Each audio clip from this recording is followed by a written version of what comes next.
दोस्तों नमस्कार। बहुत ही गहरी बात कहते हैं यहाँ पर कबीरदास जी कि साधु ऐसा चाहिए जैसा सूप सुभाए, सार सार को गही रखे, थोथा दे उड़ाए। अर्थात इस संसार में साधु की परिभाषा, सज्जनता की परिभाषा देते हुए कबीरदास जी कहते हैं कि सज्जन इंसान ऐसा चाहिए, उसका स्वभाव ऐसा होना चाहिए जैसा कि सूप का स्वभाव होता है। अनाज साफ करने वाला सूप जो सार्थक होता है, जो हमारे यूज़ करने लायक होता है, उसको तो बचा लेता है, लेकिन जो निरर्थक होता है, जो बेकार होता है, जो कूड़ा होता है, उसको उड़ा देता है, हटा देता है, फेंक देता है। दोस्तों मैं फिर से आप लोगों के लिए लेकर आया हूँ एक बहुत ही प्यारी प्रेरणादायक कहानी। ये कहानी है एक ऐसे बच्चे की जो अपने अतीत की वजह से अपना जीवन बेकार करता चला जा रहा था। तो आइए सुनते हैं इस कहानी को मेरी ज़ुबानी। दोस्तों एक प्रोफेसर क्लास ले रहे थे। क्लास के सभी छात्र बड़ी रुचि से उनके लेक्चर को सुन रहे थे, उनके पूछे गए सवालों के जवाब भी दे रहे थे। लेकिन उन छात्रों के बीच कक्षा में एक ऐसा भी छात्र था जो चुपचाप और गुमसुम बैठा हुआ था। हालांकि प्रोफेसर जी ने उन्हें पहले ही दिन उस छात्र को नोटिस कर लिया, लेकिन कुछ बोले नहीं। लेकिन जब 4-5 दिन तक ऐसा ही चला तो उन्होंने उस छात्र को क्लास के बाद अपने केबिन में बुलवाया और पूछा, तुम हर समय उदास रहते हो, क्लास में अकेले और चुपचाप बैठे रहते हो, लेक्चर पर भी ध्यान नहीं देते, क्या बात है, कुछ परेशानी है क्या?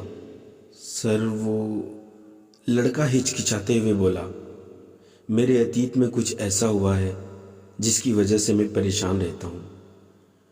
प्रोफेसर भले व्यक्ति थे, उन्होंने उस छात्र को शाम को अपने घर पर बुलवाया। शाम को छात्र जब प्रोफेसर के घर पहुंचा तो प्रोफेसर ने उसे अंदर बुलाकर बिठाया और फिर स्वयं किचन में चले गए और शिकंजी बनाने लगे। उन्होंने जानबूझकर शिकंजी में नमक थोड़ा ज़्यादा डाल दिया। फिर 5 मिनट बाद जब किचन से बाहर आकर शिकंजी का गिलास छात्र के हाथ में देकर कहा, ये लो शिकंजी पियो। छात्र ने गिलास को हाथ में लेकर जैसे ही एक घूंट लिया, अधिक नमक के स्वाद के कारण उसका मुंह अजीब सा बन गया। यह देख प्रोफेसर ने पूछा, क्या हुआ, शिकंजी पसंद नहीं आई क्या? लड़का बोला, नहीं सर, नहीं, ऐसी बात नहीं है सर, शिकंजी में बस नमक थोड़ा ज़्यादा है। प्रोफेसर बोला, अरे अब तो ये बेकार हो गया, लाओ गिलास मुझे दो, मैं इसे फेंक देता हूँ। लड़का बोला, नहीं सर, सारा मेहनत बेकार हो जाएगा, इसमें चीनी पानी सब कुछ डला हुआ है, ये तो सब बेकार हो जाएगा, इसमें केवल नमक ही तो ज़्यादा है, अगर थोड़ी सी चीनी इसमें और मिला दें तो स्वाद ठीक हो जाएगा। यह बात सुनकर प्रोफेसर गंभीर हो गए और बोले, बिल्कुल सही कहा तुमने, अब इसे समझ भी जाओ, ये शिकंजी तुम्हारी जिंदगी है, इसमें घुला हुआ अधिक नमक तुम्हारे अतीत के अनुभव हैं। जैसे नमक को शिकंजी से बाहर नहीं निकाल सकते, वैसे ही हम अपने जीवन के बुरे भले अनुभवों को अपने जीवन से बाहर नहीं निकाल सकते, क्योंकि वे बुरे अनुभव हमारे ही जीवन के हिस्से हैं। लेकिन जिस तरह हम चीनी घोलकर शिकंजी का स्वाद बदल सकते हैं, वैसे ही बुरे अनुभवों को भूलने के लिए जीवन में मिठास तो घोलनी पड़ेगी ना। इसलिए मैं अब यह चाहता हूं कि तुम अपने जीवन में मिठास घोलो। प्रोफेसर की बात छात्र के दिल में घर कर गई।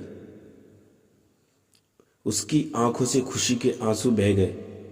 वह प्रोफेसर के चरणों में गिर गया और जब उठा तो प्रोफेसर ने उसे अपने हृदय से लगा लिया।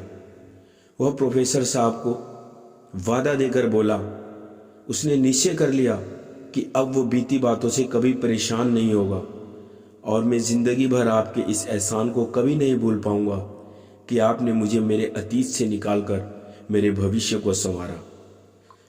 वहाँ से जाने के बाद अगले दिन से ही लड़का जब क्लास में आने लगा तो लेक्चर को ध्यान से सुनने लगा, अपनी ज़िंदगी को वो जीने लगा। और जितने भी कड़े अनुभव थे, जितनी भी बुरी यादें थी, उनको भूलकर वह अपने जीवन में बहुत अच्छे अच्छे काम करने लगा और कुछ ही समय में वह एक सफल इंसान बन गया। तो दोस्तों, थी तो कहानी बहुत छोटी सी, लेकिन ये छोटी सी कहानी हमें सिखाती है कि जीवन में हम अक्सर अतीत की बुरी यादों और अनुभवों को याद करके दुखी होते रहते हैं। इस तरह हम अपने वर्तमान पर ध्यान नहीं दे पाते और कहीं ना कहीं उस अतीत की यादों की वजह से अपना वर्तमान और भविष्य दोनों ही बिगाड़ लेते हैं।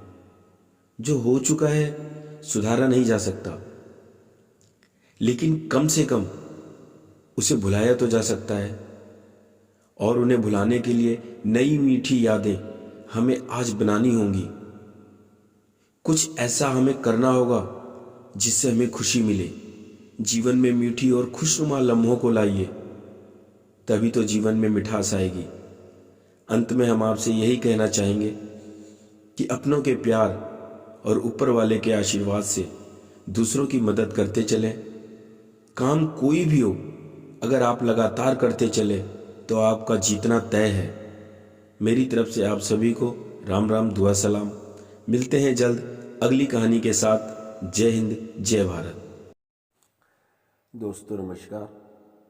अगर आप हमारे YouTube चैनल पर नए हैं तो चैनल को सब्सक्राइब करें, लाइक करें, शेयर करें और ऐसे ही ज्ञानवर्धक मोटिवेशनल स्टोरी सुनने के लिए वीडियोस को लाइक ज़रूर करें।